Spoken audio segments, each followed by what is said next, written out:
ফারজান আক্তার তো ওই প্লট আমাদের তো এই যে এইটা আমগোটা এমুরা গাইস এই যে কোন আউ এই যে ওই যে আমরা আবার এসে পড়েছি না আন্টি আমার আম্মুর আরে ওই যে ওদিকে জায়গা ওদিকে, দেখতে। ওদিকে না। এটা আমাদের সেকেন্ড আরে ফ্লোর। তোমার ওই যে ই পাইবা না? আমরা ওই যে তারের লেগা 300 ঝগড়া করছি এদিকে আইসা এই যে এর লেগে তো আমাদের এইটা দেখাই না এই যে ফারজান আক্তার আছে না ওই দেখো পিছনে ওই যে ওই সাইডে কালারটা দেখছো ওই যে ভাঙ্গে পড়ে রইছে জান এইটা মামা গাইস দেখি না এই যে বাসা কোনাটা রাতুল বাবা ওই আস্তে কোনা আস্তে আমগো না ছবি তুলছি আস্তে আস্তে আমগো এই যে বাসের কুটিরের দিক থেকে হ্যাঁ এইখান থেকে এই যে এই বড় বড় তেল তোমার ইকো হ্যাঁ দর্শক কারেন্টে তারের এই যে এদিক দিয়ে পোস্ট ও মাই গড জায়গাটা তো মনে কর ওইখানে ওনারা ঝগড়া করতে থাকুক তোমরা এদিকে একটু সৌন্দর্য উপভোগ করো যদি চাও।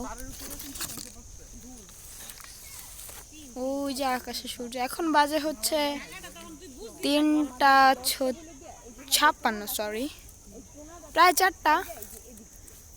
সূর্যটা অনেক কুল লাগতেছে বিশেষ করে মোবাইল থেকে। ও মাই গড দেখো একটা আলোড়ন ছড়ায় আসতেছে চারদিক থেকে, একটা ক্রস বা এক্স চিহ্ন বানাইছে।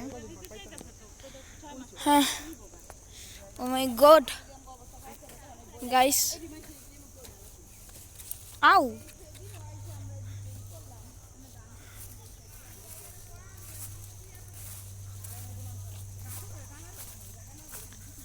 গাইস দ্বারা আমি একটু পরেই করতেছি ভাই, যে ঝোপ জঙ্গল দিয়ে আমি পেরোইতাছি।